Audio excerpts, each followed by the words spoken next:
Oh wow, that is way too sweet. Blech. Welcome to my latest video where I get into the Halloween spirit by making this costume and also this costume. I was at the secondhand fabric store a couple months ago when I found this fabric, and I sent a picture to my best friend asking what she thought of when she saw this fabric. And she immediately said Professor Umbridge, which is exactly what I thought of too, so I bought it. So let's dive into how I made it. I started with drafting the dress. I added a ruffle to the side and back pieces and extended the front.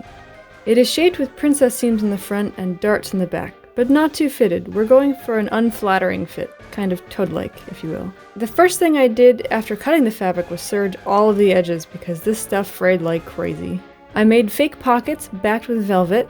I clipped the back and the side pieces together before adding the bottom ruffle. I stitched that to the front piece with the fake pockets sandwiched in. And a zipper.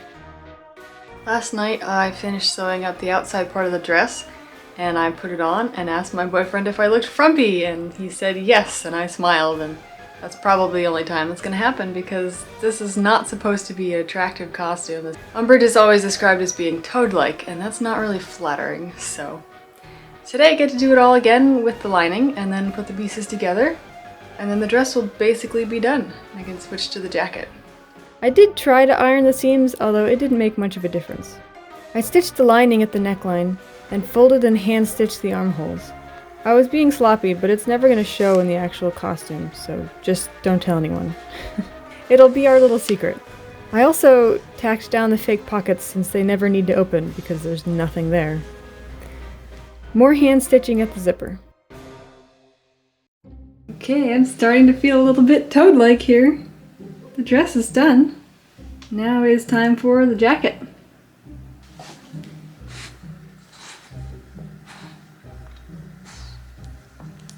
The jacket was entirely drafted by me, and fun fact, somehow by drawing a random sleeve shape, it fit into the arm opening perfectly on the first try, almost like I knew what I was doing.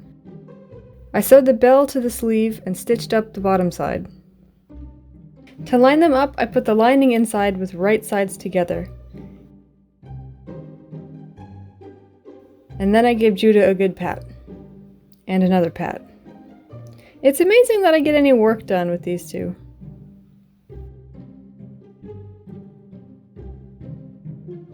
For the body of the jacket, I sewed the fronts and backs together at the sides and the shoulder. I did the same with the lining, except I left one side open to turn it right side out. I sandwiched them together and sewed around the edge. I turned this right side out and hand sewed that opening closed. I added the sleeves and the base jacket was done. Someone made herself a nice bed out of my fabric. Again. For the 3 bows, I tried a couple of different shapes before landing on this quirky rectangle, aka a parallelogram. I'm sewing the bows, and I just won bobbin chicken. There's one turn of thread left on here. Hooray! I scrunched it up, tacked the pleats in place, and sewed them onto the jacket. Yep. You're in the way. The jacket and the dress are done, minus the fact that I don't own pink buttons yet. I will put those on as soon as I get them. So, outfit number 1 is done. Now for the poncho. And more napping. Or playtime. I drafted the cape pieces myself and cut them out of the second fabric that I had. I serged all the edges immediately again, and covered the ones that will show in double fold bias tape. I stitched up the 2 back seams here. This is not entirely accurate. This piece in the movie is all one piece with a little dart in the shoulder. I didn't have the fabric. On this side I'm going to stitch to this mark on the front, and then the other side is buttons, which I still don't own and probably should get around to ordering at some point. The cloak is done. I couldn't find any pre-made fringe in the right color, so I bought a bunch of yarn. To make the fringe, I stuffed yarn under the presser foot to make attached loops and trimmed the loops later. This causes pink fluff to shed from the cape wherever it is worn, so you've been warned. I am drowning in pink.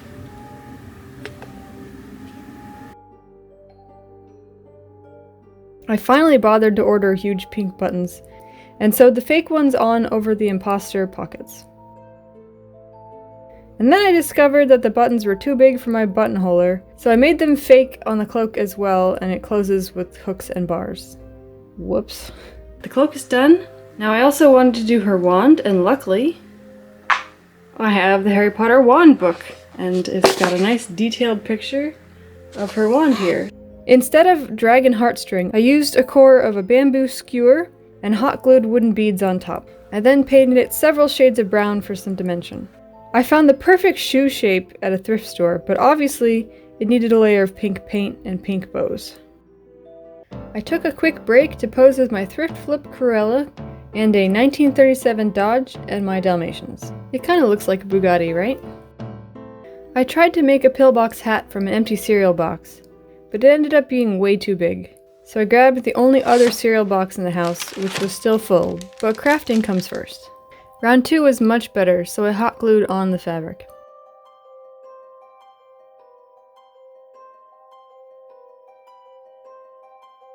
I also added a comb so it would stay on my head. Time to get ready!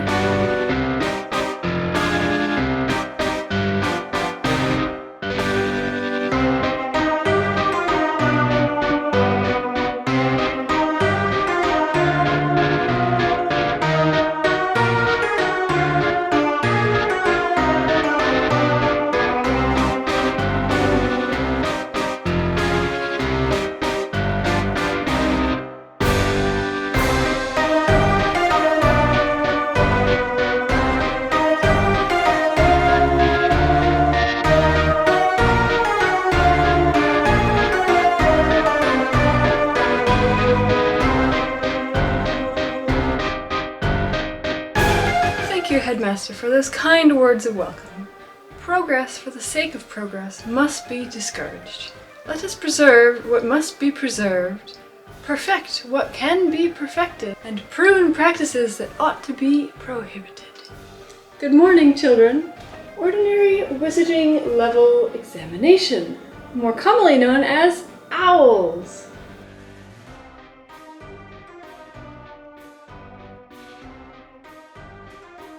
Detention, Mr. Potter! You're going to be doing some lines for me, Mr. Potter. Not with your quill, you're going to be using a rather special one of mine. I want you to write, "I must not steal treats."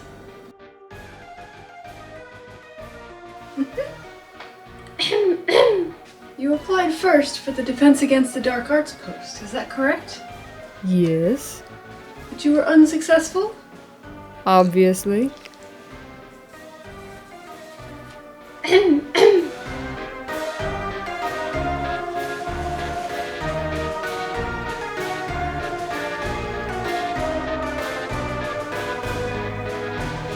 You have no business here, Centaur. This is a ministry matter. Tell them I mean no harm.